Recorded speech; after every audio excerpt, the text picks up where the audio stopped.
Assalamu alaikum, avec vous Madame Derkawerkia. Donc dans cette vidéo, on peut dire que c'est une suite ou bien une généralisation de la vidéo déjà précédente sur l'optimisation d'un réseau de capteurs. Et comme exemple d'étude, c'est pour prévenir et détecter les feux dans une forêt. Donc j'avais déjà donné, j'avais présenté une vidéo sur en optimisant ce réseau de capteurs pour détecter les feux avec l'algorithme génétique, la métallurgique génétique. Mais c'est-à-dire c'était, je peux dire que c'était une introduction pour toucher au domaine des réseaux de capteurs, mais logiquement ou bien réellement, j'avais optimisé un seul capteur. C'est-à-dire mon optimisation était capteur par capteur. J'optimisais, c'est-à-dire je choisissais le meilleur capteur. Mais en réalité, puisqu'on a un réseau de capteurs qui est formé de plusieurs capteurs, donc l'optimisation, ça va, on doit optimiser tout le réseau. C'est-à-dire, on peut dire que notre variable, ou bien notre inconnu, c'est tout le réseau, et la solution, c'est tout le réseau optimisé. Donc je vais changer la stratégie, ou bien le principe appliqué à l'algorithme génétique, c'est-à-dire à l'adaptation de l'algorithme génétique, à cette optimisation de réseau de capteurs pour détecter les feux de forêt. Donc je vais vous rappeler la problématique de la vidéo précédente. C'est-à-dire le lien de la vidéo précédente, c'est le suivant. Je vais vous laisser le lien dans la description pour voir. Donc dans cette vidéo, on va optimiser le réseau c'est-à-dire au complet. Dans la vidéo précédente, on a considéré le chromosome qui est la solution, bien qui est l'inconnu du réseau de capteurs. C'est la solution que donne, c'est-à-dire l'inconnu utilisé pour dans l'algorithme génétique. C'est la solution que donne l'algorithme génétique. Donc la structure du chromosome, c'était un seul capteur. Ici, non, on va considérer le chromosome comme tout le réseau qui est formé de plusieurs capteurs, ou bien de N capteurs. Et on va essayer de l'optimiser en utilisant la métallurgique algorithme génétique. Vous voyez, ça c'est plus proche de la réalité, c'est-à-dire l'algorithme génétique va être plus rentable vis-à-vis de l'optimisation de tout le réseau en même temps. Bien. Donc je vous rappelle la problématique. C'est-à-dire l'objectif de notre programme était de concevoir un réseau de capteurs intelligents capable de détecter efficacement les incendies tout en minimisant la consommation énergétique. Chaque capteur mesure des paramètres environnementaux comme la température, la fumée, monoxyde de carbone, humidité, présence de la flamme, ainsi de suite. Et son comportement est défini par un ensemble de poids, c'est-à-dire le poids de chaque paramètre. WT pour la température, WS pour le monoxyde de carbone, S pour donc la température, la fumée, ainsi de suite. Donc une activation binaire, on a aussi c'est-à-dire une structure binaire qui considère pour chaque capteur pour dire s'il est actif ou inactif. Donc le fait de dire actif ou inactif, ça rentre implicitement dans la minimisation de l'énergie. Et une fréquence d'échantillonnage qui est adaptée selon le besoin. À travers une métallurgique algorithmique génétique, le programme cherche à optimiser ces paramètres-là pour que le risque détecté par les capteurs soit aussi proche que possible d'un seuil critique d'alerte, tout en réduisant le nombre de capteurs actifs pour économiser l'énergie. Donc ici, l'économisation de l'énergie, elle est implicite en rendant un capteur inactif ou actif. Cela, c'est-à-dire vous permet toujours de remodéliser votre programme et on pouvait, c'est-à-dire minimiser cette énergie de façon explicite. Donc on change le modèle. Dans mon cas, c'est-à-dire selon mon modèle, l'économie de l'énergie elle est implicite à travers la désactivation et l'activation d'un capteur. Il faut bien comprendre cette notion. Donc le défi réside donc dans l'équilibre entre l'efficacité de détection du feu et l'efficience énergétique. Bien. Maintenant, automatiquement, de toute stratégie de travail, lorsqu'on a un thème ou un projet à faire, il faut être stratégique, méthodique, c'est très important.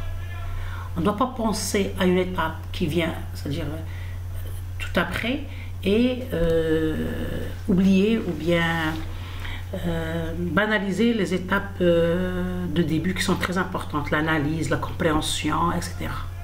Puis la modélisation et la conception pour arriver à la programmation. Donc globalement, dans notre cas, il faut définir, c'est bien sûr une figure que j'ai empruntée à une bibliographie, à une bibliographie. Donc on doit définir l'objectif de conception, définir un scénario, c'est-à-dire pour pouvoir décortiquer ce qu'on doit faire et quelles sont les données sur lesquelles on va travailler. Et il faut être certain, ou bien il faut être vigilant que dans votre étude, vous ne pouvez jamais vous en passer de l'expert du domaine. Parce qu'on est des informaticiens, des développeurs informaticiens. On n'est pas, c'est-à-dire, si je veux développer par exemple ici une application de maintenance ou d'optimisation dans un réseau de capteurs. La notion de réseau de capteurs, c'est-à-dire les techniques de réseau de capteurs, c'est pas notre étude, c'est pas notre domaine d'étude. C'est-à-dire, on n'a pas assez de connaissances sur ce domaine. Donc, pour pouvoir faire cette application qui gère un réseau de capteurs, il faut avoir l'expert du domaine pour qu'il nous décortique les informations, il nous donne de l'information pertinente, correcte, il nous corrige, etc. C'est pour ça que je dis définir des scénarios. Ces scénarios seront validés par l'expert du domaine qu'on appelle sur le plan professionnel le client ou bien le maître d'ouvrage. Et le chef de projet, l'informaticien, c'est le maître d'œuvre, vous voyez. Donc il faut être professionnel. Donc il faut définir des scénarios. Pourquoi? C'est pour mieux comprendre le système. Une fois qu'on comprend bien et on récolte toute l'information concernant le thème, qui est la matière première de notre travail, et on récolte tout le fonctionnement qui est basé sur, c'est-à-dire qui utilise ces données-là, bien sûr avec la validation du client, ou bien de l'expert du domaine, notre conception, notre programmation va être correcte. Bien. Donc une fois terminé cette étape qui doit prendre beaucoup de temps et beaucoup de détails, on va passer à la définition de critères d'optimalité. Donc définition des fonctions objectives. Donc quels sont notre objectif sur le plan, c'est-à-dire on peut dire formel. Quels sont les critères d'optimalité qui me permettent d'optimiser ce problème. Et puis on va, c'est sûr que quel que soit le modèle qu'on va utiliser, bien les données, ainsi de suite, en fin de compte, on a besoin d'une idée qui est conçue sous forme d'un algorithme. On a besoin d'un algorithme pour pouvoir traiter ces données, traiter ces objectifs et avoir la solution, ou bien atteindre nos objectifs. Donc, il faut choisir la méthode numérique, ou bien choisir l'algorithme d'optimisation. Comme dans notre cas, on choisit l'algorithme génétique, la méta-heuristique génétique. Processus, donc ça, ce schéma, c'est un processus général d'optimisation de réseaux de capteurs. Bien. Maintenant,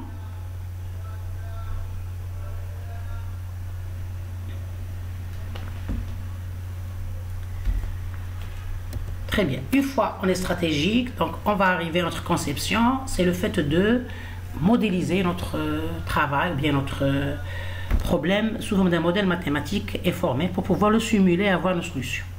Donc dans mon cas, le problème mathématique qui était un problème d'optimisation, donc on a les variables de décision, les contraintes et la fonction objectif. Donc les variables de décision sont les poids attribués aux paramètres mesurés par le capteur I. On a, donc c'est par exemple la température, le CO, la fumée, l'humidité et la flamme. On a un AI, I allant de, c'est-à-dire selon le nombre de capteurs. Variable binaire d'activité du capteur I allant de 1 à N. 0 si le capteur est inactif, donc on n'a pas de consommation d'énergie. 1, il est actif, il consomme de l'énergie. FI, la fréquence d'échantillonnage du capteur I, c'est-à-dire l'énergie. Maintenant, ça c'est les variables de décision. Bon, ici, il y a une petite remarque sur le plan poids de ces paramètres. C'est important de parler de la normalisation dans ce cas. Pourquoi? Parce qu'on va utiliser ces paramètres dans des calculs. Et on sait que la température, le CO, fumée, humidité, ils ont des unités de mesure différentes. Le CO peut-être avec le litre, la température avec le Celsius, l'humidité, elle a une autre, la flamme peut-être avec la fumée, la flamme. Donc ils ont des unités de mesure différentes. Et dans le calcul, pour pouvoir par exemple additionner de réels, bien de nombres, il faut qu'il ait la même unité de mesure. Donc on passe à la normalisation. C'est très important la notion de normalisation. Donc c'est quoi cette notion de normalisation? Les paramètres mesurés par les capteurs sont en effet de nature et d'unités différentes. C'est-à-dire ils sont de nature différente, donc les unités de mesure sont différentes. Par exemple, la température qu'on a notée par T, c'est degrés Celsius. L'unité de mesure, c'est degrés Celsius. Le monoxyde de carbone, son unité de mesure, c'est le ppm. L'humidité, son degré Celsius, c'est entre 0 et 100% en pourcentage. La fumée, c'est une valeur relative, souvent de 0 à 1. Il y a fumée, il n'y a pas fumée, je ne sais pas. C'est relatif. La flamme. Et dans ces cas-là, c'est l'expert de domaine qui vous aide. C'est lui qui sait ces notions-là sur le plan forêt, sur le plan capteur de, les autres capteurs, ainsi de suite. Flamme, valeur normalisée entre 0 et 1. Donc, on doit normaliser ces paramètres pour pouvoir faire des calculs. Bien. Donc, ces paramètres n'ont pas la même échelle. Si on les additionne directement avec des poids sans les normaliser, ceux avec de plus grandes valeurs numériques comme la température et l'humidité vont dominer le calcul même s'ils ne sont pas les plus importants physiquement. Donc, ça va erroner les calculs. C'est pour ça qu'on doit les normaliser. Globalement, on peut les normaliser en leur donnant tous une valeur entre 0 et 1. Vous voyez, c'est important, on les normalise. Donc, il y a la normalisation implicite et la normalisation explicite. Dans notre cas, on a fait une normalisation implicite. Donc, il faut réviser cette notion-là. Si vous avez des questions, envoyez-moi des commentaires pour pouvoir vous répondre sur la notion de normalisation. Il faut réviser, il faut consulter des livres, des références bibliographiques pour mieux comprendre. Parce que cette notion de normalisation, on en a besoin dans tout, globalement, tout le temps. Surtout lorsqu'on manipule des modèles mathématiques. Donc, je vous ai donné les variables de décision. Maintenant, on a besoin d'une fonction objective. Dans mon cas ici, j'ai pris la maximisation. Dans la vidéo précédente, j'avais considéré une minimisation. C'est selon, c'est-à-dire la formalisation.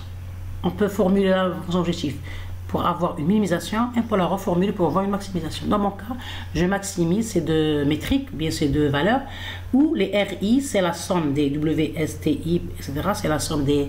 Elle indique, c'est-à-dire c'est un risque d'incendie calculé par le capteur U. C'est un risque d'incendie qui est compris entre 0 et 1 parce qu'on a, c'est-à-dire chaque valeur de la température, elle est multipliée par un poids. Donc le CI, qui est alpha FI plus bêta AI, c'est la consommation d'énergie du capteur I, la fréquence plus l'activation. Donc le capteur, il consomme l'énergie selon son activation. S'il est actif, il consomme, s'il n'est pas actif, il ne consomme pas. Donc c'est une... on dit que c'est une... comment dirais-je, on essaie de minimiser la consommation d'une façon implicite. Bien. Il y a le lambda ici, c'est un coefficient de pondération entre la détection et la consommation ici, ce paramètre. Bien. Donc, bien, la fonction d'évaluation qui est la fitness, c'est la fonction objective, ça va être la fitness. On calcule le risque global du réseau, moyenne des risques de capteurs actifs. Donc ici, c'est un risque pour chaque capteur I, ok. On va calculer, c'est-à-dire la moyenne des risques des capteurs. On calcule la consommation totale, fréquence plus activité. On maximise risque moins consommation à pondérer ici. Le risque moins consommation à pondérer. On maximise le risque moins la consommation pondérée. Le résultat, plus le réseau est sensible aux incendies sans consommer trop, plus sa fitness est élevée. Vous voyez, c'est pour ça que ici, la sémantique de la fitness indique on optimise le réseau, c'est-à-dire on détecte mieux les incendies, début d'incendie, tout en consommant moins d'énergie. Et c'est ce qu'on veut, bien. Parce que consommer moins d'énergie, c'est-à-dire minimiser le coût. Il faut toujours donner de l'importance au coût. Parce que des fois, c'est le coût économique. Parce que consommer moins d'énergie, donc dans notre cas, on n'est pas obligé à changer les capteurs, les batteries, etc. Donc ça va nous demander moins d'argent. Donc le côté économique est très important dans la conception de toute application. Il faut toujours minimiser le coût. Parce que des fois, on a une idée d'une très bonne application, mais parce qu'elle est coûteuse, on n'arrive pas à la mettre en œuvre sur le terrain réel. Ok, donc le côté économique, c'est très très important dans la conception de toute application. Donc l'interprétation pratique, un bon individu active uniquement les capteurs bien placés.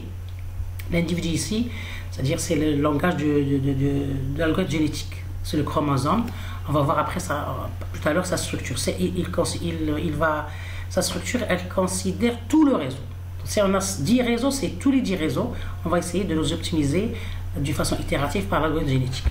Donc, un bon individu, un bon chromosome, ce qui est le but d'un algorithme génétique, c'est pour avoir le bon chromosome, active uniquement les capteurs bien placés, attribue des poids pertinents aux mesures T, CO, ainsi de suite, et régule la fréquence pour éviter la surconsommation, tout en détectant précocement les feux. Précocement, c'est-à-dire de façon préventive.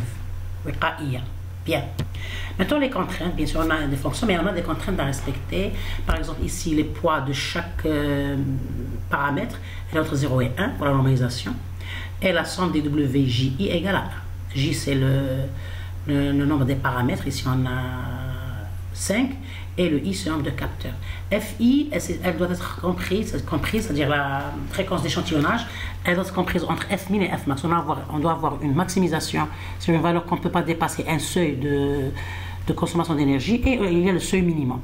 Et on a le AI qui appartient à 0 à 1, c'est une notation, bien, c'est une valeur binaire. Si le A égale du capteur I égale à 0, donc il est inactif. c'est égal à 1, il est actif. Et la position X, Y, X fixe ici. C'est important, c'est-à-dire on considère les X, Y, pour pouvoir visualiser le graphe, mais sur le calcul, on n'a pas besoin de ces X, Y. Pourquoi? Parce que notre problématique, c'est optimiser un réseau déjà existant. Donc on n'a pas le problème du déploiement. On ne voudrait pas optimiser le déploiement, parce que cette notion, c'est important. On n'optimise que, c'est-à-dire la détection du feu tout en minimisant l'énergie. On pouvait avoir un projet plus grandiose en optimisant le déploiement et la détection. Dans notre cas, on s'est contenté de l'optimisation de la détection de feu. Donc on considère un réseau de capteurs fixe, déjà installé. Et on va optimiser ces paramètres ici qui sont récoltés réellement. Donc la structure d'un chromosome dans notre cas, chaque chromosome représente un réseau complet. Ce qui est le contraire de la vidéo précédente. Dans la vidéo précédente, j'ai considéré le réseau comme un seul capteur. Donc ici, l'étude ou bien l'algorithmique va être, il va faire l'optimisation réseau par réseau. C'est toujours juste, mais c'est un petit peu coûteux et loin du réel. Dans notre cas, je vais faire l'optimisation de tout le réseau, une seule fois. Donc l'individuel, le chromosome, il va avoir une structure qui est sous forme de liste de tous les capteurs. Donc je donne le capteur 1, capteur 2 jusqu'à capteur N, selon le nombre N du capteur. Et chaque capteur, il va être considéré ou bien structuré avec plusieurs gènes qui sont les caractéristiques captées par le capteur, qui sont la température, le CO, ainsi de suite. Vous voyez? Donc un chromosome avec N capteurs est donc un vecteur de N gènes. Donc on a un vecteur mais avec N gènes. Chaque gène, c'est le WT1, WCO, et la fréquence, F1, A1, ainsi de suite. Donc on peut dire ici comment détecter ou bien connaître chaque capteur. Parce que chaque capteur, il est comment dire, identifié par ses coordonnées X et Y, ok? Par sa position, qui est formulée par les coordonnées, les X ou Y. Mais dans notre cas, je vais pas encombrer le chromosome par X, Y parce que mon problème, c'est pas le déploiement. Donc, implicitement dans le programme, je vais détecter, c'est-à-dire chaque chromosome, il est détecté par ces X, Y, mais en dehors de l'algorithme génétique. En dehors de l'algorithme génétique. Ok, on va voir ça dans le programme. Donc visuellement, le programme bien structuré d'un chromosome est la suivante. Vous voyez, j'ai utilisé les couleurs pour montrer la différence entre les gènes. Chaque gène, c'est un paramètre et il a une valeur différente. Donc on a le gène T, le gène WCO, le gène en mauve WS, WH, WF, et ainsi de suite. Et le gène vert, c'est actif, le gène noir, c'est la fréquence. Donc ça, c'est le premier capteur, c'est-à-dire c'est une structure chromosome avec n égale à 3 pour voir la visualisation.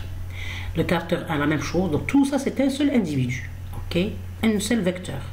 Mais chaque capteur, il est structuré avec plusieurs gènes, d'accord? Le capteur a la même chose, donc rouge, orange, violet, et chaque gène, il a sa valeur. On a ici 3 capteurs. Globalement, en Python, on commence par 0. Le premier capteur, c'est-à-dire le premier élément dans le vecteur, c'est 0. C'est par convention. Bien. Il faut bien comprendre la structure parce que c'est cette structure-là qui va être gérée par l'algorithme génétique.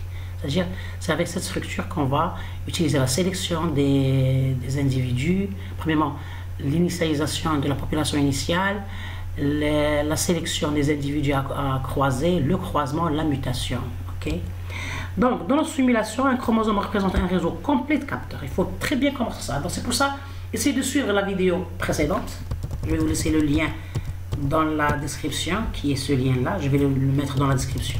Essayez de suivre bien la vidéo précédente et puis reconsulter cette vidéo et vous allez toucher la différence. C'est-à-dire cette conception, elle est plus proche du réel. Elle est plus logique. Dans la simulation, un chromosome représente un réseau complet de capteurs. Chaque chromosome est constitué d'un ensemble de gènes représentant les paramètres d'un capteur individuel.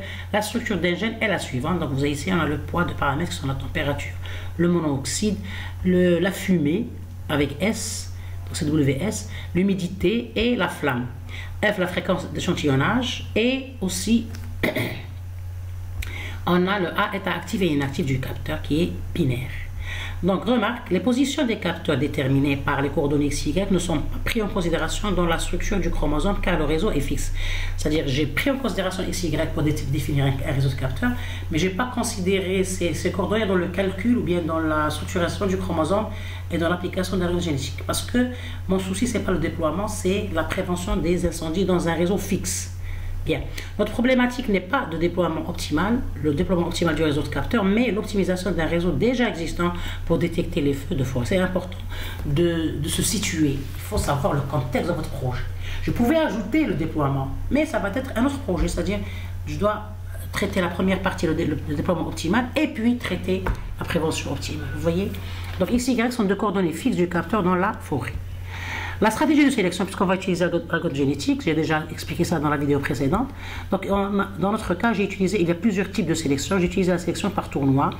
Dans un sémantique, c'est quoi? À chaque génération, on tire K individus au hasard, un tirage au hasard, et on garde le meilleur. Le meilleur, c'est quoi? C'est celui qui a une bonne fitness, parce que la fitness, c'est l'évaluation de l'individu. Donc, cette stratégie de sélection permet de conserver une pression sélective modérée. Donc, l'étudiant dans son étude, il peut essayer dans la phase de programmation les différentes stratégies de sélection et voir son impact sur les résultats. Sur le plan précision, parce que le fait de dire interpréter le résultat, vous allez me dire, madame, comment on va interpréter le résultat? Il faut voir la qualité de la solution, c'est-à-dire la minimisation de l'énergie, le CPU, le temps CPU par exemple, la RAM, la complexité spatiale, la complexité temporelle, le CPU. Il faut voir le nombre d'itérations, ainsi de suite. Maintenant, le croisement bien crossover, le croisement entre deux chromosomes résout à un point en scène. Donc, il y a plusieurs types de croisement. Dans notre cas, on a utilisé le croisement à deux points. Je vais vous expliquer ça par la suite. Chaque capteur subit un blend crossover sur des poids, fréquences et activités. Dans mon cas, j'ai changé. Dans le premier cas, j'ai utilisé dans la première vidéo, j'ai utilisé le croisement à un seul point. Dans mon cas ici, j'ai utilisé un croisement à deux points parce que j'ai vu que c'est plus rentable, parce qu'il y a plusieurs types de croisements. On va voir ça en résumé par la suite. Et il y a la mutation. Chaque gène, comme le poids, la fréquence, l'activité, peut être modifié avec une faible probabilité. Il permet d'explorer de nouvelles configurations locales. Bien. Donc, le principe général de l'algorithme que j'ai utilisé, donc le principe dans le cadre d'optimisation des réseaux de capteurs pour détecter les feux est le suivant. Nous commençons le processus par générer une population initiale formée par K configurations, bien K individus de M capteurs, qui sont aléatoires. K représente ainsi la taille de la population, qui est un hyperparamètre. Donc, au début, on commence par choisir la population initiale qui est formée de K individus. Et chaque individu, il est formé c'est-à-dire, il contient tout le réseau. Donc, il est formé des M capteurs. Chaque configuration représente un chromosome formé de M gènes. Dans notre étude, nous utilisons la méthode de codage, transformer les gènes de chromosomes réels, qui consiste à représenter les variables du problème d'une façon naturelle. Donc aussi, le codage des gènes, c'est très important. Globalement, il y a le codage binaire, le 0 et 1, et il y a le codage réel. Actuellement, dans les recherches récentes, on voit que le codage réel, il est plus efficace. Dans mon cas, j'ai utilisé le codage réel. Je considère les vraies valeurs de la température, je ne considère pas le côté binaire. Et j'ai utilisé le cas binaire pour le gène actif, 0. Il prend la valeur 0 s'il est actif, s'il est inactif, et 1 s'il est actif. Donc c'est important. Donc ici, même l'étudiant peut changer le codage selon son besoin. L'essentiel, tout changement dans la conception, s'il a un impact sur de bons résultats, il faut l'essayer et le faire. Donc cette méthode de codage est la plus récente et la plus efficace selon la littérature, vu l'absence de l'étape de transcodage, retour valeur réelle. Donc c'est important, parce que lorsqu'on utilise le codage binaire 0 et 1, parce que on sous-entend des valeurs réelles, donc on passe toujours par le transcodage pour partir, ou bien c'est-à-dire du binaire, on va vers le réel. Donc dans notre cas, on ne va pas utiliser cette étape, donc c'est un codage plus simple et plus réel. On prend directement les valeurs réelles. Mais dans la littérature, nous trouvons d'autres méthodes de codage dites binaire ou bien gray. Il y a plusieurs types de codage. Donc vous voyez que on vous donne beaucoup de stratégies. Dans un algorithme, on a beaucoup de stratégies à faire. Il y a des stratégies qui sont fixes pour le principe général de l'algorithme. Il y a il y a des paramètres aléatoires qu'on doit ajuster. Il y a beaucoup de stratégies dans la conception. Donc on peut essayer toutes ces stratégies pour optimiser notre travail. Donc il y a plusieurs façons de codage. Dans mon cas, j'ai codé le réel. J'ai codé un codage réel, dont je juge qu'il est le plus efficace. Mais on peut toujours utiliser d'autres codages comme le binaire, le gray, et ainsi de suite.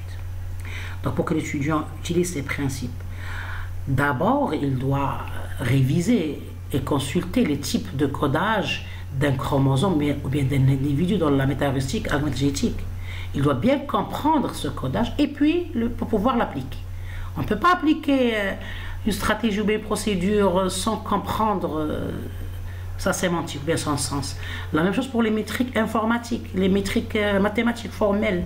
Je ne peux pas utiliser une métrique ici, par exemple dans le cas de la fonction objectif, ici la métrique de la moyenne, sans savoir, sans comprendre cette métrique. C'est pour ça que vous avez des modules mathématiques comme les statistiques, les probabilités. C'est pour comprendre les métriques d'optimisation. Et dans l'optimisation, on utilise beaucoup de métriques, statistiques et probabilistes. C'est très important. Parce que pourquoi on utilise des stratégies ou bien des métriques statistiques et probabilistes? Parce que on ne pourra jamais. La machine, c'est vrai, elle simule la réalité. C'est-à-dire, elle essaie de simuler la réalité, mais elle n'est jamais réelle. Elle reste toujours un traitement automatique. D'accord? Bien. Ça, c'est... Donc, bien, on a vu la mutation. Bon, la mutation, on a vu ça, très bien. Le principe, donc on était au codage. Puis, après avoir construit la population initiale avec, c'est-à-dire le choix, vous allez me dire combien le nombre d'individus dans la population initiale. Ça reste un hyperparamètre, selon votre étude. On peut le fixer à 30, 20, 40. On n'a pas une garantie sur le choix de la valeur. Donc, on évalue la qualité une fois qu'on a choisi la population initiale, on va évaluer la qualité de chaque configuration par la fonction objective. On utilise la fitness pour pouvoir évaluer chaque chromosome. Cela revient à estimer la probabilité de sélection des différentes configurations. Une fois toutes les populations évaluées, on sélectionne la configuration qui devient parent à conserver dans la prochaine génération.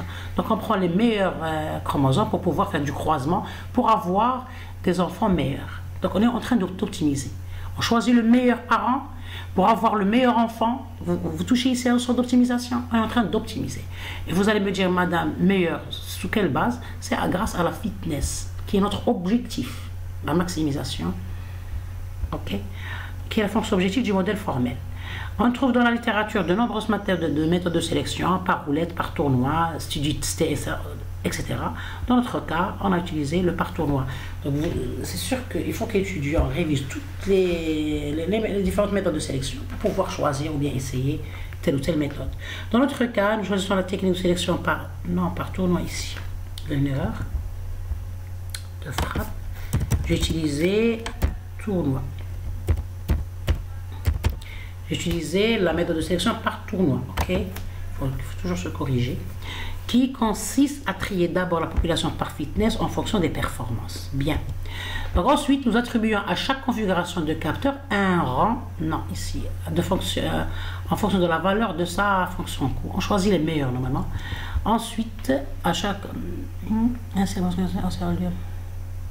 Parce que ça, c'est la stratégie par exemple.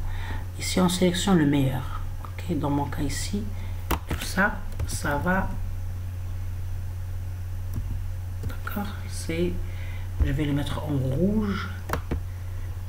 J'utilise la sélection, c'est sélection par tournoi.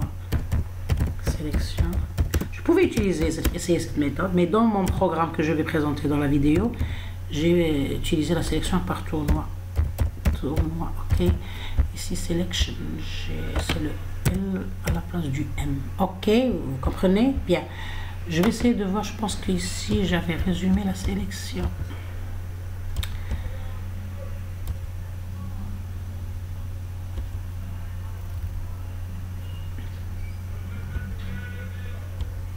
Bien.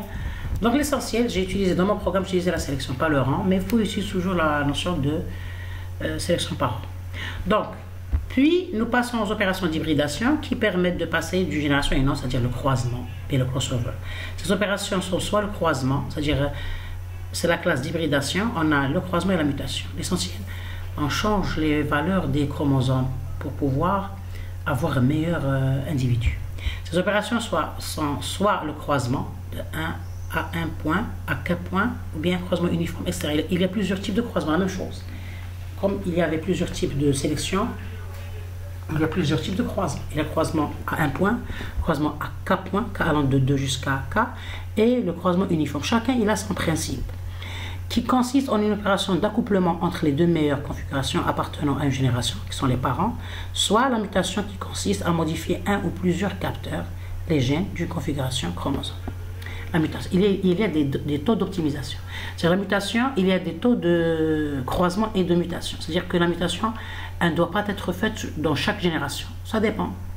Par exemple, à la 5e génération, à la 6e. Donc c'est grâce au taux de mutation qu'on peut avoir combien de mutations on a fait. Pour le croisement, c'est la même chose. C'est pour ça les taux de croisement et parce que c'est grâce au taux de croisement et au taux de mutation qu'on est en train d'optimiser la génération. Ou bien sûr que la génération, comment elle est optimisée grâce à son chromosome. Parce que ça a une similarité avec le réel dans le monde des sciences humaines, c'est-à-dire l'ADN qui forme le chromosome. Elle contient les différentes gènes qui sont les caractéristiques de chaque humain. D'accord? Donc à peu près c'est la même. Donc c'est-à-dire le principe de Darwin qui est basé sur la notion de al-wiratha fi ilm at-tibb. C'est ça, c'est cette notion, bien sûr, ce principe qui est utilisé dans la génétique, sur le plan sémantique. Donc bien, c'est pour ça que, donc dans mon cas, j'ai utilisé le croisement à 2 points. D'accord, je vais vous dire pourquoi. Donc ici, c'est une visualisation graphique qui montre les différents types de croisement, parce que le croisement est important. C'est grâce au croisement qu'on a de nouvelles générations plus performantes, qu'on optimise, et la mutation aussi. Donc, on a le parent 1, A, le parent B. On fait un accouplement. D'accord? Donc, vous voyez que chaque parent, il a ses caractéristiques. Ça, c'est en bleu, c'est-à-dire les valeurs sont différentes que ses valeurs. La structure, c'est la même. C'est toujours la même structure. Mais les valeurs diffèrent. Donc, ça, c'est bleu, ça veut dire les valeurs diffèrent. Le vert, c'est les valeurs diffèrent, vert pistache. Ici, l'orangé, c'est les valeurs du parent B. Et le orangé, c'est la valeur du parent B vis-à-vis de ce gène. C'est-à-dire, par exemple, ici, en rose et en pistache. C'est le même gène vis-à-vis des deux parents. Mais les valeurs sont différentes. C'est-à-dire, c'est le même gène sur le plan sémantique. On a un child, vous voyez qu'on a pris la partie bleue du parent A et la partie rose du parent B. On a un nouveau enfant avec de nouvelles caractéristiques qui peuvent être performantes. Vous allez me dire comment savoir si le child il est meilleur que ses parents. C'est grâce à la fitness, l'évaluation. On va évaluer le child, l'enfant qui est né, pour savoir s'il est meilleur que ses parents ou non. Ça se confronte avec la réalité. Des fois on a des enfants, masha'Allah, et des fois 3 points d'extension. Allah dit le jamais. Bien. Donc ça c'est le single point crossover à un seul point. Ici c'est à 2 points. C'est-à-dire on charge 2 points. Ici, vous voyez qu'on partage chaque parent. C'est-à-dire on prend 2 points de choix. Donc ici on prend par exemple le bleu du parent 1, le rose du parent B et le bleu du parent A. Vous voyez, on fait un choix à 2 points. D'accord? Et il y a l'uniforme, donc 2 point crossover. Il y a uniform crossover, c'est-à-dire, vous voyez, uniforme, donc on prend des caractéristiques de A, des caractéristiques de B, vous voyez? Bien. Et il y a le arithmetic crossover. On a le parent 1, parent B, donc on fait des métriques de calcul pour avoir le child avec les gènes du A et les gènes de B. D'accord? Donc tous ces types de crossover étaient utilisés dans la littérature et ils ont donné des résultats, mais c'est selon le cas d'étude. C'est pour ça qu'il faut adapter tel ou tel type selon ton cas d'étude. On ne peut pas généraliser. On vous donne toutes les stratégies, c'est à vous d'adapter une des stratégies vis-à-vis de ton thème. Parce que le thème, c'est la façon, c'est premièrement la complexité de votre thème, selon la complexité de votre thème. Deuxièmement, comment les données se présentent. Troisièmement, les traitements, les fonctionnements, comment il est, ainsi de suite. Et aussi, votre conception, comment elle est. Donc ici, je vous donne un exemple dans mon cas, le cas du réseau de capteurs. J'ai pris par exemple ici un réseau de capteurs, mon réseau de capteurs qui est formé de mes gènes. Donc on a parent 1, parent 2 et l'enfant. Donc j'ai fait par exemple ici on a 3 capteurs. Mon réseau de capteurs, il a 3 capteurs. Donc on a dit que le chromosome, il contient tout le réseau. Donc on a le capteur 0 qui est le capteur 1, capteur 2 et capteur 3, 3 capteurs. Chaque capteur, il est formé de 1, 2, 3, 4, 5, 6, 7. Donc les 5 premiers, c'est les paramètres. Donc on n'a pas pris les x, y. On a dit que les positions ne nous intéressent pas dans l'optimisation. Ils ne sont pas utiles. Donc on a ici, on peut les ajouter. Ça c'est entre parenthèses. On pouvait toujours les ajouter si l'étudiant dans son modèle formel, il va par exemple donner de l'importance à la hauteur. C'est-à-dire selon la hauteur où est placé le capteur. Parce qu'on sait que la détection des feux, elle a un impact, une relation avec la hauteur où est placé le capteur de la forêt. Ça vous revient. Donc on peut toujours reformuler pour rendre le modèle plus complet, plus robuste. D'accord? Même si le traitement devient compliqué, mais on se rapproche de la réalité. Dans mon cas, je ne considère pas la position. Je considère que les paramètres détectés. Le CO, la flamme, l'humidité, la fumée, ainsi de suite. Donc, vous voyez qu'on a 1, 2, 3, 4, 5, 6. On a 8. Pour chaque capteur, on a 8 gènes. Et le chromosome au total, puisqu'on a 3 capteurs, donc c'est 1, 2, 3, 4, 5, 6, 7. On a 7 gènes. 7 fois 3, donc on a 21 gènes dans chaque chromosome. Donc, supposons qu'on a un réseau de capteurs qui a 10 capteurs. Donc, 7 fois 10, on a 70 gènes dans chaque capteur. Donc, vous voyez que la structure, elle est compliquée, mais elle est proche de la réalité. Donc, pour faire un croisement ici, par exemple, donc je prends à 2 points. Donc, je prends ici comme point 1 et ça comme point 2. Donc, je vais prendre pour l'enfant, je vais prendre au point 1. J'ai pris toute la première partie du parent 1 jusqu'au point 1. Et puis, toute la partie du parent 2 dans le point 2. Vous voyez? Et je conserve le reste. Vous voyez ici les noms de chaque gène. La température, le CO, le S, l'humidité, la flamme, active ou non, et la fréquence. La même chose pour le deuxième capteur, les mêmes gènes, et ainsi de suite. D'accord? Bien. Donc, pourquoi? Donc, vous allez me dire, madame, pourquoi vous avez choisi un croisement à 2 points? Vous avez le choix, il doit être, bien sûr, parce que vous allez étudier les différents types de croisements. Il faut les comprendre et les appliquer.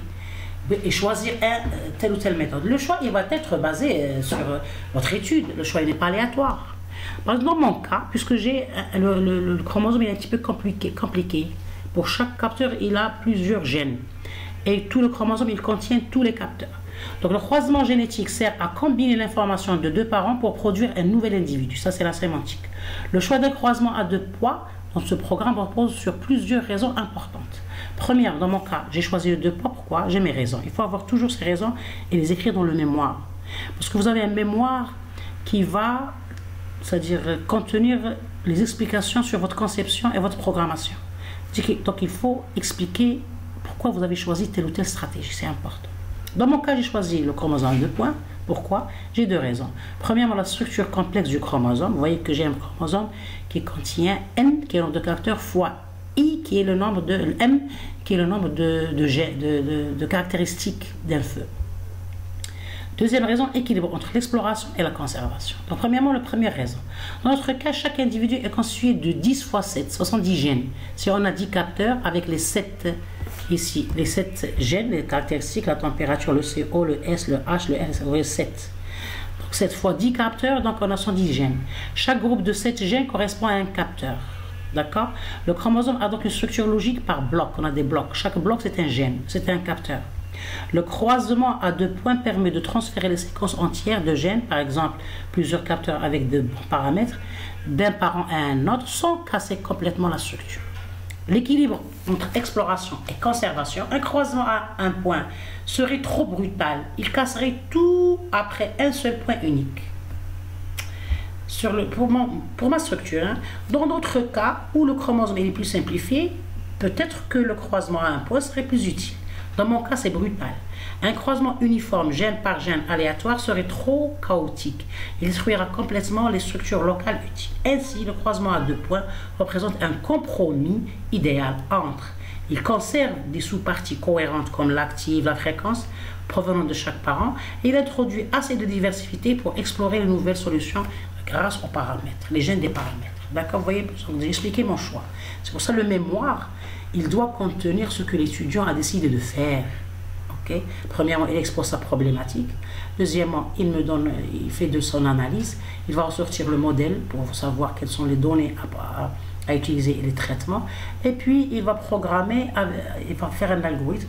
L'algorithme, il a plusieurs choix. Dans l'algorithme, dans les étapes de l'algorithme, on a beaucoup de choix. Donc, s'il fait des choix, il doit expliquer pourquoi il a fait tel ou tel choix vis-à-vis de son thème. D'accord? Bien. Maintenant, le croisement à 2 points est donc idéal dans ce programme, dans mon cas d'étude, car il respecte la structure interne des capteurs qui favorise de bonnes combinaisons de gènes et garantit une diversité génétique suffisante pour explorer efficacement l'espace de solution. Enfin, donc on termine toujours sur le principe général de la génétique utilisé ici dans mon étude. Enfin, ces nouvelles configurations hybrides seront, c'est-à-dire la mutation et le croisement, seront mélangées avec d'autres configurations choisies aléatoirement pour former une nouvelle population pendant la création de cette nouvelle population. Donc, c'est les enfants qui sont nés, ils vont être injectés dans la population qu'on va traiter dans la 2e génération pour pouvoir toujours optimiser. Donc il y a de grandes chances que les configurations hybrides, c'est-à-dire les enfants, ne soient pas sélectionnés comme étant des parents. C'est-à-dire qui dit hybride, les enfants pour les croisements, en cas de croisement, ou bien la mutation. Donc, on peut, c'est-à-dire, donc on a fait des hybridations, le croisement et la mutation pour avoir des enfants meilleurs. Dans la deuxième génération, c'est-à-dire dans la deuxième itération de l'algorithme génétique, ces enfants qui sont meilleurs peuvent ne pas être choisis, mais on veut bien les choisir parce qu'ils sont meilleurs. Donc la méthode d'élitisme peut remédier à ce problème. Cette méthode consiste à utiliser un ou plusieurs des meilleurs chromosomes pour former une partie de la nouvelle population. Donc ça, c'est pour pouvoir, c'est-à-dire donner de la chance à ces nouveaux enfants. On essaie, au lieu de considérer un seul parent, on considère plusieurs parents et on va avoir plusieurs enfants dans une seule itération. Ça, c'est la méthode des... Ça, c'est important, je vais la mettre en rouge. Et il faut réviser cette stratégie, elle est importante. Il y a...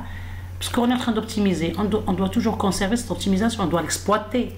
Donc, des fois, puisqu'on a beaucoup, dans la population, on a beaucoup de chromosomes, on peut ne pas choisir ces enfants nés. Donc, pour pouvoir leur donner de la chance, on utilise la méthode d'élitisme. CTRL G, je vais les mettre en rouge, c'est important. Donc, elle considère à prendre plusieurs enfants, plusieurs parents et plusieurs enfants pour créer de nouveaux enfants. Donc cette méthode améliore la méthode d'élitisme. Il faut réviser sur cette notion-là, il faut réviser dans la littérature pour mieux comprendre cela et l'appliquer dans vos programmes. Cette méthode améliore l'efficacité de l'algorithme car elle permet de conserver les meilleures solutions. Enfin, pour arrêter le processus itératif, nous avons besoin d'un test permettant de juger la qualité de la population vis-à-vis des objectifs. Donc le test d'arrêt, c'est important. Quand est-ce qu'on arrête l'algorithme? Nous pouvons aussi l'arrêter au bout d'un certain nombre de générations, lorsqu'on voit que l'amélioration est minime. Laissé à l'appréciation. Cela, c'est-à-dire le choix de test d'arrêt, il est laissé à l'appréciation de l'utilisateur, c'est-à-dire du développeur. Donc c'est selon, c'est-à-dire c'est à vous de voir à quel niveau l'algorithme il n'optimise plus et on s'arrête. Je vous ai donné de l'algorithme dans la vidéo précédente, donc je vous laisse le lien dans la description.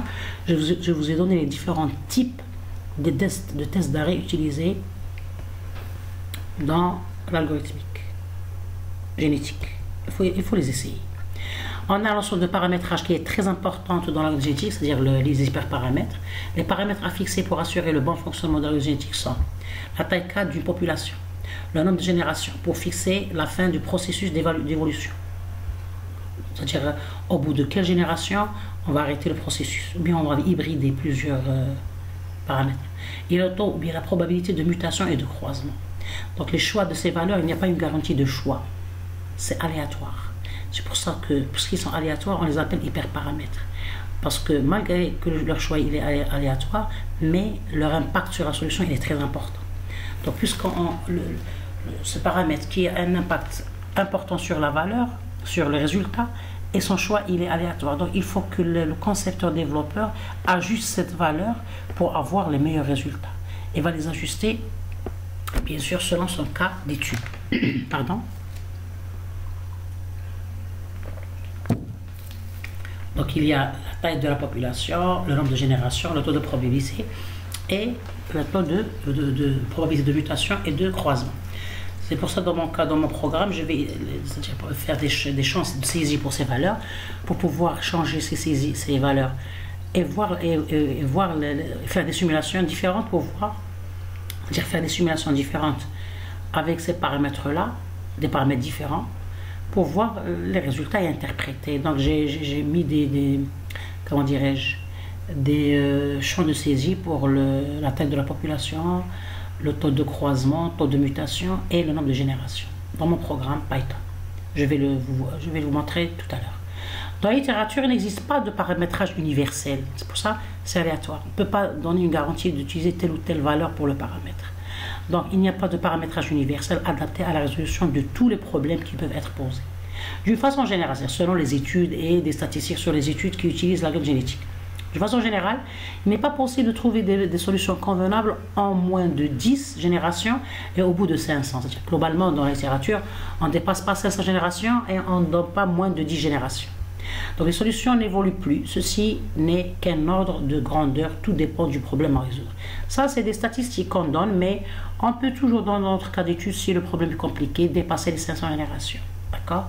Dans la littérature, les valeurs sont souvent utilisées à titre indicatif, c'est-à-dire avec un état de l'art qui est fait, que j'ai, c'est-à-dire repris de mes études et aussi des références biographiques. En général, les valeurs utilisées dans les différentes références biographiques, bien sûr dans différents thèmes, mais qui utilisent l'algorithme génétique, la taille d'une population TP se situe entre 30 et 50 individus. Okay? Surtout dans le cadre des réseaux de capteurs. Selon les références biographiques, ils ne dépassent pas 50. Le nombre de générations NG est entre 500 et 1000. Le taux de croisement TC est généralement entre 0,5 et 0,9. Le taux de mutation T1 pour l'obtention de bons résultats est de l'ordre à 0,01 globalement. Donc on ne fait pas beaucoup de mutations. Quel est le rôle justement de la mutation? Je vous ai donné ça dans le...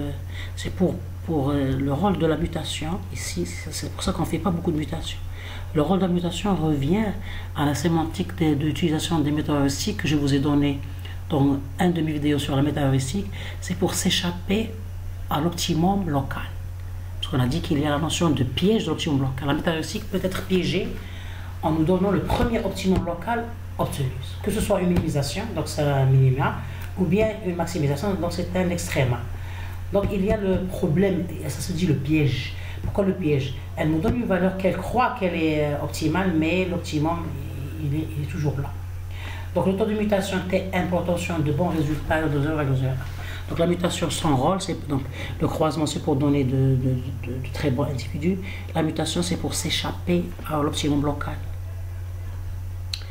Donc dans notre cas, l'approche proposée, le fonctionnement global de notre approche algorithme génétique est décrit dans les étapes suivantes. Premièrement, le modèle du réseau proposé. Donc on a proposé un modèle que l'étudiant peut toujours, c'est-à-dire optimiser, changer, ok, s'adapter. Il peut ajouter des contraintes, changer la fonction objectif, considérer plusieurs fonctions objectifs, ainsi de suite. Étape 2, normalement, l'implémentation de l'algorithme génétique GA afin de détecter le risque d'incendie tout en minimisant la consommation d'énergie.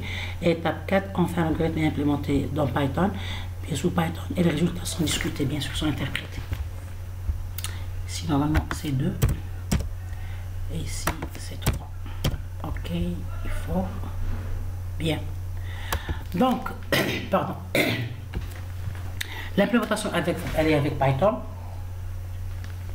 Donc, je pouvais implémenter l'algorithme, c'est-à-dire moi-même, en définissant mes fonctions de sélection, mes fonctions de croisement, mes fonctions de mutation. Mais dans mon cas, j'ai utilisé, pour ne pas trop charger la vidéo, j'ai utilisé la librairie DEEP, qui est un nouveau framework de calcul évolutif pour le prototypage et le test rapide d'idées. Il vise à rendre les algorithmes explicites et les structures de données transparentes. Donc j'ai utilisé la librairie DEEP qui contient, on peut dire, l'architecture de l'algorithme génétique. Et il est adapté à mon modèle, d'accord, avec des fonctions qui appartiennent à la fonction, bien à la librairie DEEP. Bien. Donc les idées, maintenant on va voir l'optimisation. Maintenant, vos idées d'optimisation, avant d'aller vers le Python. Donc très bien, ça c'est ce que j'ai fait. Je vais proposer un modèle pour les autres capteurs et l'optimisation, et son optimisation pour avoir, ou bien pour détecter et prévenir le feu de forêt. Mais vous pouvez toujours ajouter d'autres idées performantes pour que l'étude soit plus complète et plus lucide, plus performante. Donc je vous donne quelques idées d'optimisation. Par exemple, remplacer les gènes par un seul gène avec une métrique sur les paramètres. C'est-à-dire, au lieu de considérer les 5 gènes ici dans l'algorithme génétique, les 5 gènes qui sont le T, W, C, O, on peut les transformer en un seul gène qui est une métrique optimisée qui contient ces différents paramètres, d'accord, tout en gardant la sémantique de l'optimisation. Ça, c'est une idée qu'on peut toujours faire. Il existe toujours des métriques d'optimisation. Ça, une première idée d'optimisation.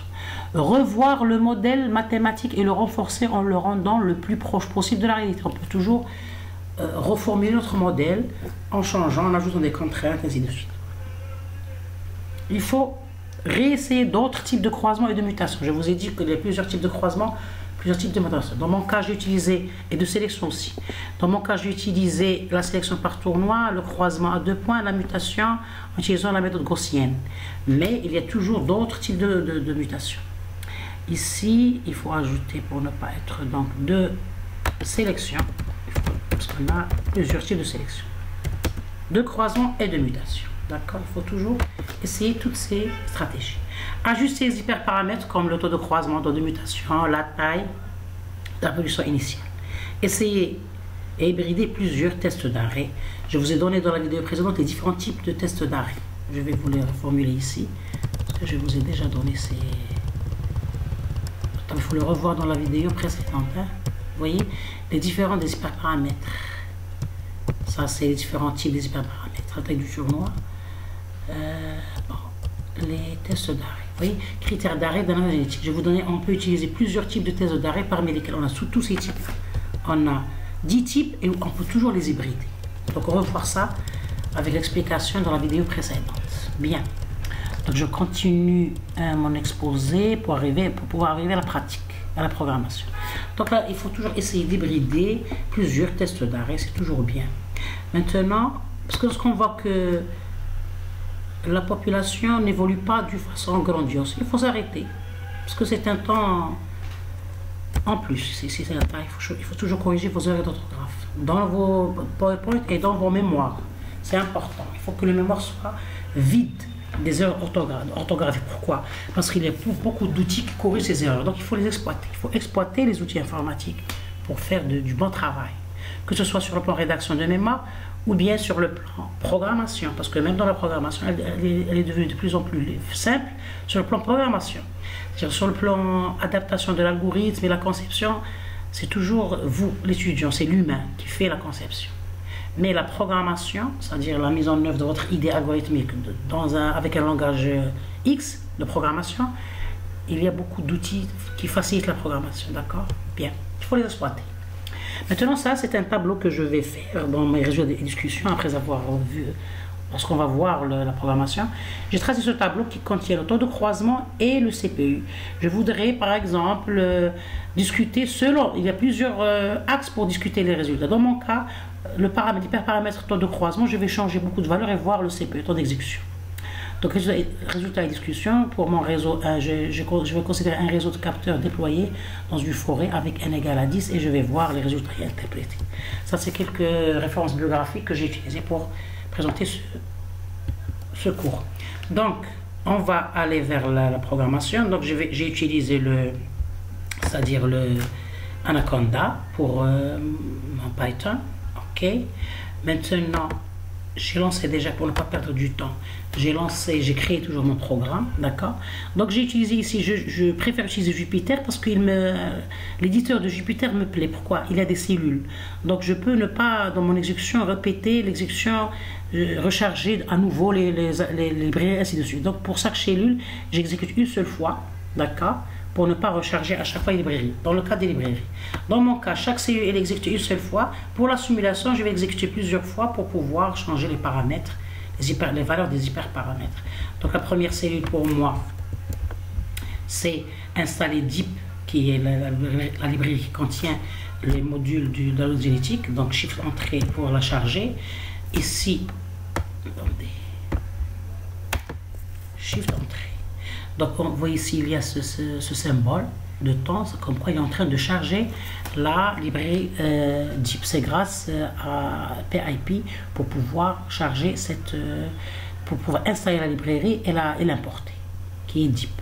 Ici, j'ai utilisé la commande print DIP version pour voir la version qui est installée avec mon Anaconda, la version de cette librairie, parce qu'on peut avoir besoin d'une version plus récente. Dans mon cas, c'est la librairie qui est installée avec la version de Anaconda.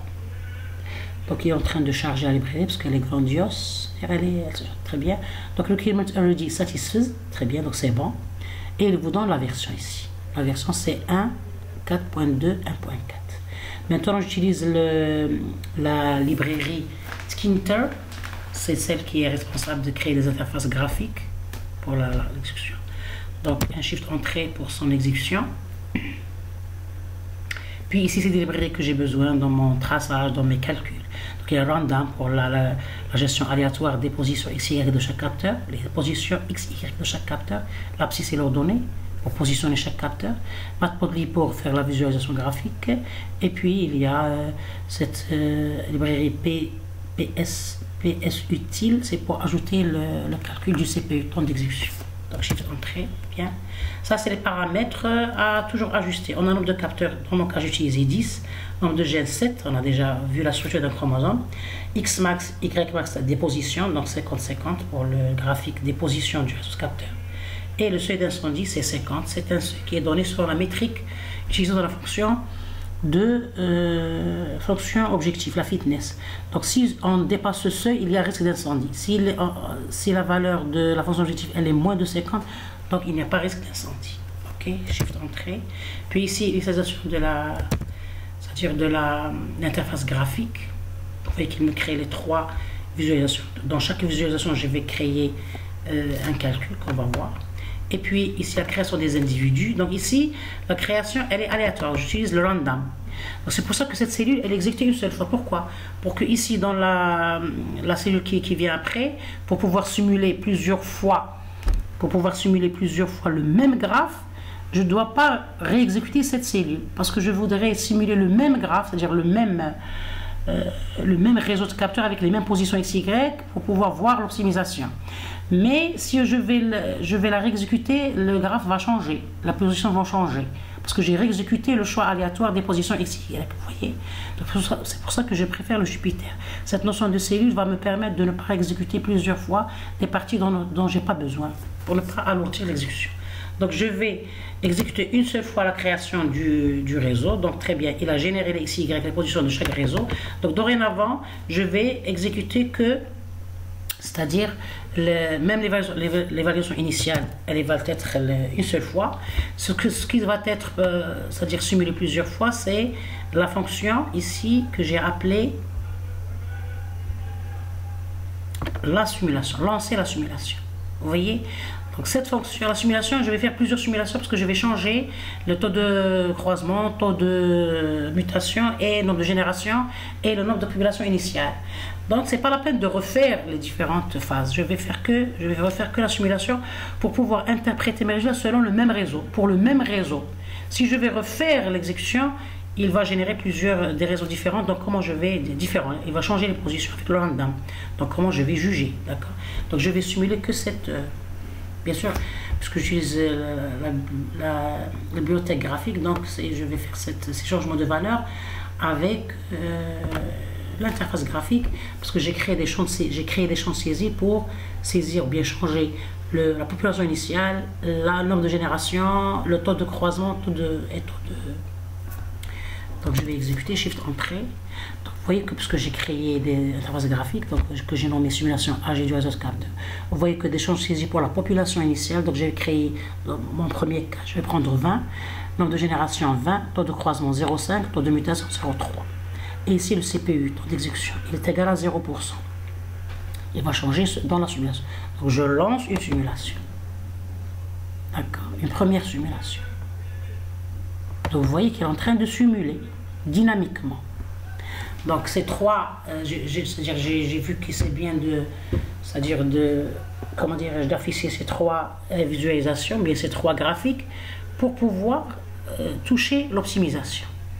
Donc au début, il va me créer ici le réseau de capteurs avec le random, en créant le X et Y, les positions de chaque capteur. Vous voyez qu'il a son X et son Y pour avoir le point ici du capteur. Vous voyez que le capteur est visualisé avec le chromosome. Vous voyez, un sorte de chromosome. Bien, c'est-à-dire les gènes. Donc il était en train de générer automatiquement. Donc vous voyez qu'il m'a généré c'est-à-dire ici c'est le réseau, ici évaluation de la fitness. Vous voyez que la fitness, on a une maximisation. Donc vous voyez que durant les générations, parce qu'on a fait un bon choix de test d'arrêt, vous voyez qu'elle est en train de, des fois elle est minimisée, vous voyez qu'on tombe des fois dans le, mais on reprend dans une nouvelle génération, elle est maximisée, ainsi de suite. Donc la dernière génération, vous voyez, elle est maximale. Donc c'est la bonne génération. Grâce à la fitness, c'est une fonction d'évaluation. On a une bonne génération ici, vous voyez. Donc elle est optimisée petit à petit. Dans chaque génération, il y a une maximisation de la fitness qui montre qu'on a une bonne détection de l'incendie. S'il y a incendie, sinon, c'est pas la peine de faire une alerte. Et puis ici, l'évaluation de active et fréquence. On a vu que, je vous ai dit que ici, je minimise la fonction, je minimise la consommation de l'énergie d'une façon implicite. C'est-à-dire, si je rends le réseau de capteurs inactif, donc je sais que c'est pas important ce réseau, il va pas tellement pouvoir mieux détecter, donc il n'est pas bien positionné à détecter, donc je le désactive. Et je laisse les réseaux qui sont en position de détecter, de faire une bonne détection, je vais les laisser actifs. Vous voyez, bien sûr, grâce à la métrique, aux métriques utilisées. Et pour les réseaux actifs, bien les capteurs actifs, c'est selon toujours le cas du capteur, selon sa façon de détecter. Ou bien je vais lui ajouter de l'énergie pour mieux détecter, ou bien je vais minimiser l'énergie. Donc j'ai deux graphiques en vert, c'est quoi? C'est l'active, je donne ici la moyenne, hein, c'est pour ça que vous voyez qu'il y a des virgules. Parce que je donne la moyenne entre les différents réseaux actifs. J'additionne et je divise par donc actif, donc c'est la moyenne, c'est en vert. Vous voyez, des fois j'active et je désactive. Vous voyez qu'il y a des hauts et des bas. Donc une minimisation et maximisation, c'est-à-dire des minima et des schémas. C'est-à-dire des fois j'active, des fois je désactive. Et puis on a ici la fréquence moyenne. Vous voyez que la fréquence, des fois c'est-à-dire j'ajoute de la fréquence, des fois je minimise la fréquence. C'est-à-dire c'est l'algorithme, hein, bien sûr, l'AG. Il va augmenter la fréquence pour que le capteur détecte mieux, parce qu'il est bien situé à mieux détecter. Des fois, je minimise pour ne pas consommer, parce qu'il est moins positionné à mieux détecter. Vous voyez, ça c'est l'explication de ces différentes métriques. Donc, j'ai trouvé un CPU qui est égal à 0,67. D'accord? Pour cette exécution. Donc, je vais lancer la simulation que pour ce cas. Donc, je vais changer, par exemple, ici. C'est pour ça que j'ai mis la fonction de simulation dans une cellule à part. Parce que je voudrais faire des simulations différentes avec le même réseau. Parce que si je vais lancer l'exécution dès le début du programme, il va recharger les librairies et il va régénérer un nouveau réseau. Donc comment je vais toucher la différence? Par exemple, taux de réseau ici, par exemple, comme je vous ai dit, j'ai pris un taux de croisement égal à 0,5. Qu'est-ce que je trouve? J'ai trouvé 67,2% pour le CPU. Je viens dans mon tableau ici et je vais remplir mon tableau. Donc j'ai pris 0,3 comme taux de croisement. Mon CPU, j'ai trouvé 67,2%. Ok, bien. Je reviens à ma simulation. Je change. Je prends un 0,3 et je lance la simulation. D'accord? Donc, je lance ma simulation.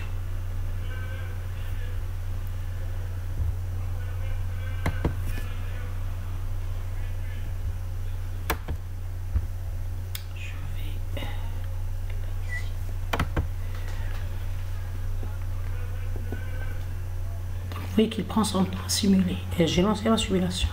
Vous voyez ici, ce symbole montre qu'il est en train de simuler. Je voulais...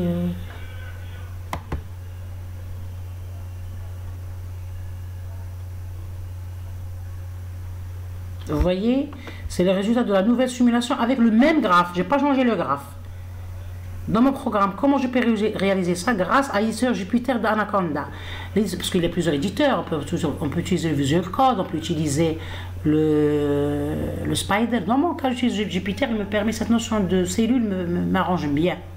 Donc c'est le même réseau et j'ai relancé une autre simulation, mais avec un taux de croisement égal à 0,3.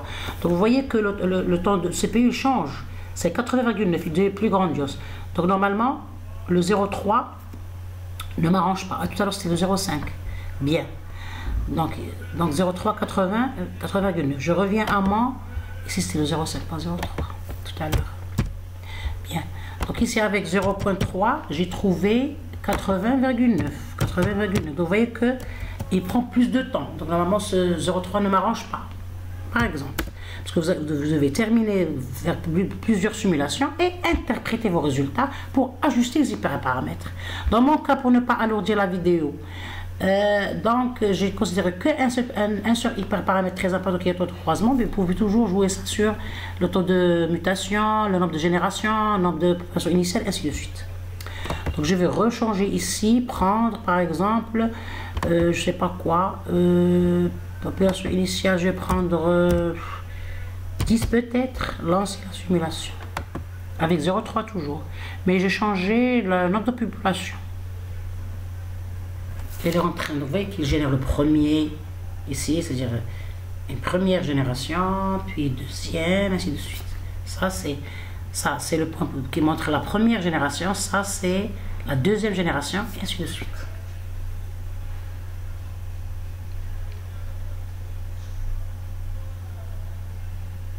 Il prend du temps parce que j'ai ma machine qui est un petit peu chargée. Donc peut-être qu'il y a une complexité spatiale ici.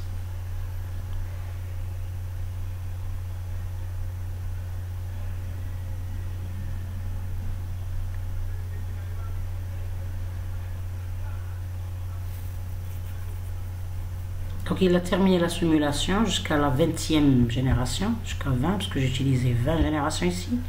Donc vous voyez que la simulation a complètement changé. Vous voyez qu'avec 10, l'amélioration, quand même, elle est bien. Ok? Et ainsi de suite. C'est comme ça que vous faites votre test. Parce que malgré, c'est-à-dire, c'est vrai que l'analyse, la conception, la modélisation en mathématiques, la conception, la programmation, c'est très important, c'est des phases très importantes. Mais dans le cycle de vie de développement d'un logiciel ou bien d'une application, la phase test, elle est aussi importante. Parce que c'est elle qui juge de l'efficacité de votre logiciel ou de votre application. Donc il faut faire des tests pour pouvoir dire bien que votre application elle est fiable et performante. Donc il faut faire beaucoup de tests. Ici, je ne peux pas faire tous les tests. Je vais vous donner une proposition ici. Je vous ai donné une seule proposition. Vous avez par exemple créé ce tableau et interprété selon les valeurs que vous avez trouvées. Il faut, c'est-à-dire faire des tests pour tous les paramètres. D'accord? Même essayer beaucoup de types de croisements, beaucoup de types de mutations, ainsi de suite. D'accord? Il faut remplir le tableau et interpréter. C'est-à-dire, l'interprétation, elle va montrer que votre étude, elle est performante. Elle est dans le bon sens. Elle optimise. On peut toujours mieux optimiser, mais un début d'optimisation, c'est toujours bien. Et bien sûr, elle doit être conforme au thème, à votre thème. C'est-à-dire il faut qu'il soit des résultats pas hors sujet. C'est-à-dire il répond à votre thème, à l'optimisation de votre thème, de votre problématique. Ok? Bien. Donc, cela termine mon exposé. J'espère que j'étais clair. Si vous avez des questions, il faut toujours les poser en commentaire. Et il faut consulter la vidéo précédente pour l'initialisation à ce domaine. Et j'ai complété cette étude avec cette deuxième vidéo. Merci et à la prochaine vidéo.